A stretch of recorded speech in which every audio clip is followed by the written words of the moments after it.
Aksi protes digelar warga beberapa meter di luar pagar Gedung Putih. Pengunjuk rasa mendesak agar Presiden Amerika Serikat Donald Trump bersikap tegas atas kekerasan polisi berkulit putih baru-baru ini terhadap warga kulit hitam. Selain di depan Gedung Putih, warga juga berunjuk rasa di sejumlah lokasi lain ibu kota Washington DC.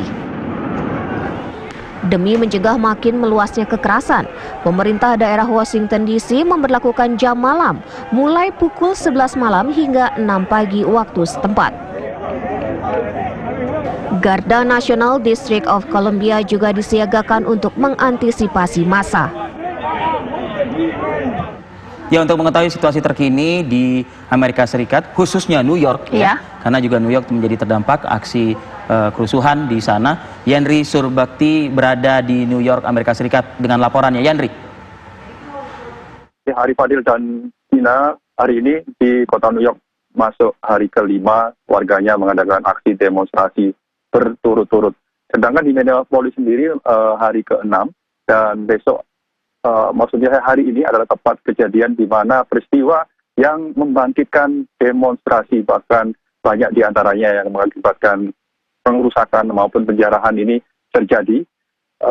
Dari sekian aksi gelombang protes di belasan kota, di hampir mungkin saat ini sudah mencapai separuh dari seluruh negara bagian di Amerika Serikat ini banyak diantaranya aksi gelombang demonstrasi ini yang mengakibatkan aksi-aksi anarkis, sehingga terpaksa sebagian besar sekitar hampir seluruh kota saat ini memberlakukan jam malam, termasuk di kota New York City sendiri. Padahal tadi pagi sebelumnya ini wali kota New York City ini menyatakan untuk sementara mungkin tidak akan dilakukan jam malam, karena terakhir tadi malam ini unjuk rasa meskipun memang ada di satu tempat, ini ada sedikit kelas ataupun kegiatan yang perusakan maupun penjarahan, namun tidak separah 2 hari berturut-turut sebelumnya.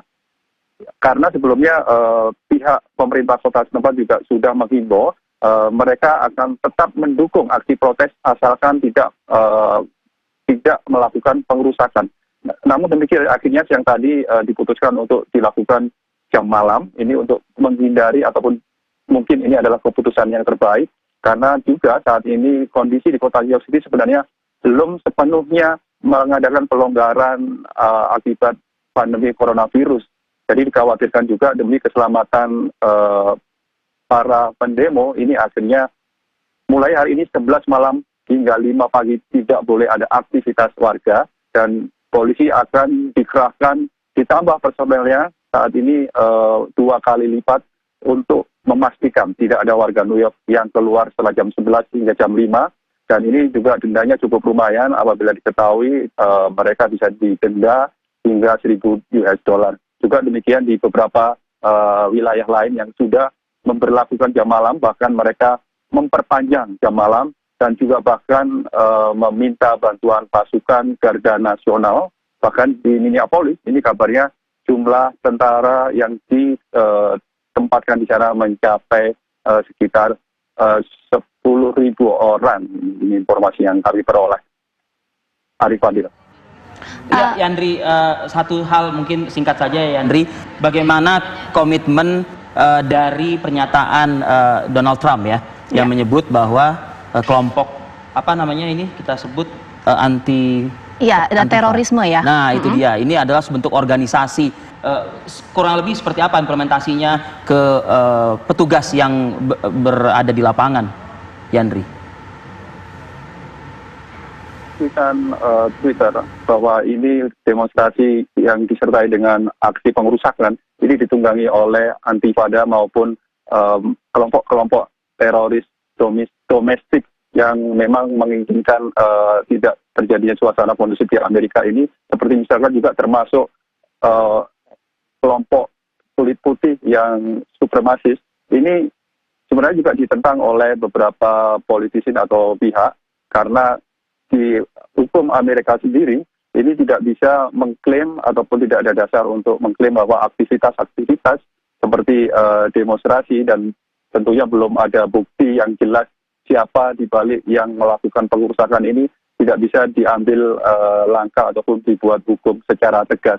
Dan terlebih barusan saja karena masih terjadi peristiwa anarkis di Washington DC ini, Presiden Donald Trump berniat untuk menggunakan segala kekuatan hukum yang dia miliki untuk menggunakan pasukan apabila masih ada gelombang protes yang ditunggangi ataupun yang melakukan perusakan anarkis.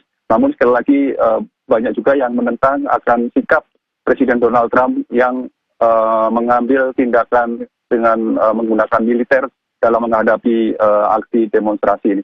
Untuk sekali lagi di Amerika Serikat ini, masing-masing gubernur negara bagian atau negara bagian memiliki policy atau peraturan yang berbeda dalam penanganan aksi gelombang protes di masing-masing negara bagian. Arif Fadil. Ya, baik. Terima kasih Yandri Subekti atas laporan Anda langsung dari New York, Amerika Serikat. Tetap jaga kesehatan dan semoga kondisi juga di sana segera kondusif. Ini tadi Amerika Serikat masih menjadi sorotan dunia internasional sampai saat ini. Tidak hanya Amerika Serikat, tapi Vietnam. Ini juga menjadi sorotan salah satu negara di Asia Tenggara. Karena kenapa? Dalam sepekan terakhir, tadi Arif Fadil juga sampaikan ya, ini jumlah pasien atau warga yang dinyatakan positif terjangkit virus corona bisa dikatakan sedikit dan zero kematian. Bagaimana kondisinya bisa seperti demikian? Kita nanti akan sapa salah seorang warga negara Indonesia yang bisa bercerita bagaimana sih kondisi Vietnam dan juga protokol seperti apa yang diterapkan oleh pemerintah setempat. Saat lagi.